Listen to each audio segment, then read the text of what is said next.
Bonjour tout le monde, William Clavé du Guide de l'Auto. Cette semaine, je vous parle d'une voiture quand même très intéressante, la Volkswagen Passat GT 2018. Donc, c'est quoi exactement une Passat GT? Je me posais moi aussi la même question. Honnêtement, c'est une voiture assez désespérée.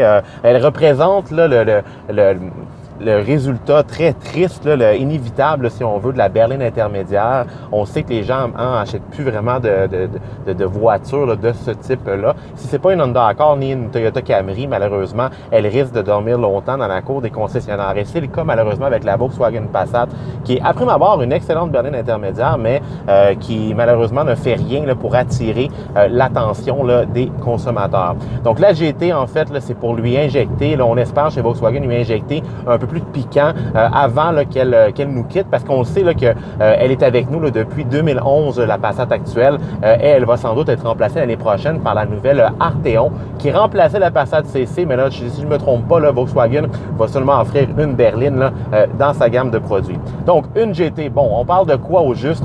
Écoutez, il y a beaucoup il y a du positif, il y a du négatif. Le résultat final, malheureusement, n'est pas super, mais je vais commencer par le bon.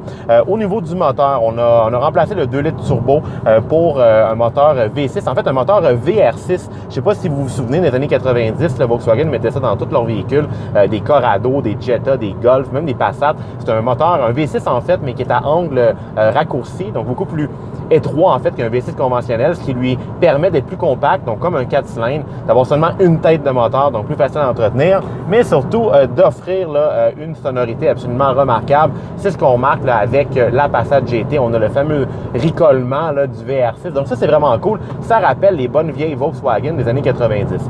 On parle de 280 chevaux. En fait, c'est un 3,6 litres. Donc c'est le plus gros VR6 jamais produit par Volkswagen. Donc 280 chevaux, un couple de 259 livres-pieds.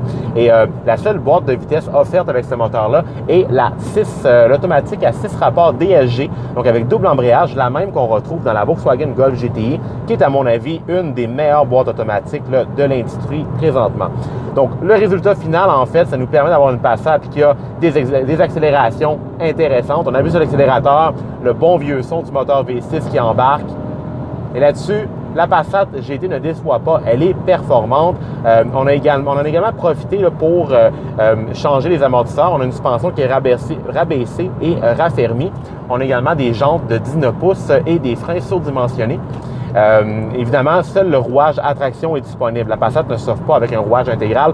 J'aurais préféré, personnellement, j'aurais aimé avoir un rouage intégral 4Motion avec ce moteur-là, mais afin de garder les coûts, les prix de vente à la baisse, Volkswagen l'a laissé tel quel. Et en fait, c'est ça sa force de la Passat GT, c'est qu'elle se vend à un prix de départ de 33 000 $, ce qui fait d'elle la berline intermédiaire munie d'un moteur V6 la plus abordable sur le marché. Donc là-dessus, chapeau de la part de Volkswagen.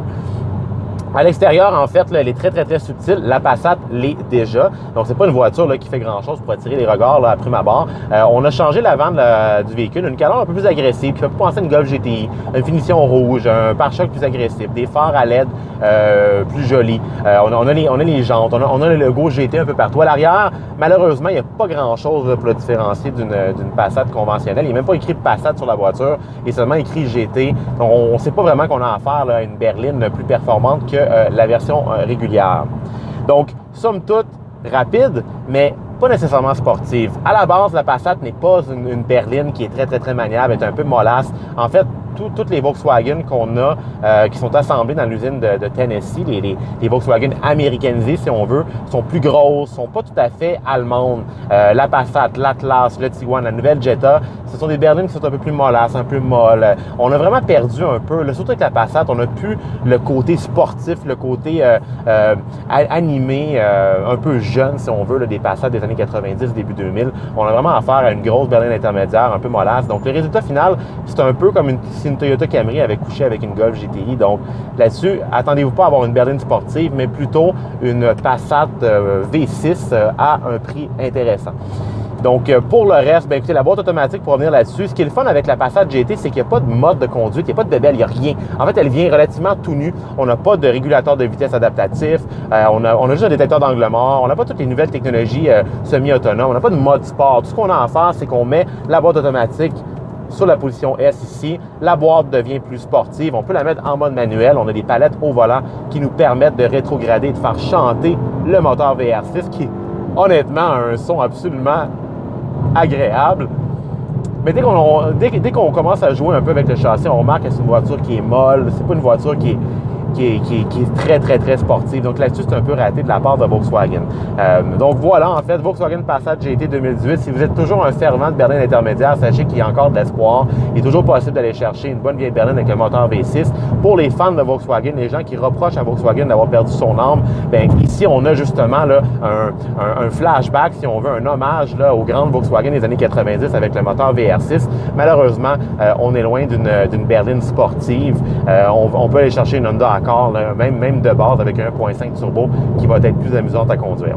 Donc voilà, topo rapide de la Passat GT 2018. Évidemment, il va y avoir un compte rendu complet là, qui va apparaître sur le site sous peu. Et bien sûr, visitez notre page Facebook pour tous les détails.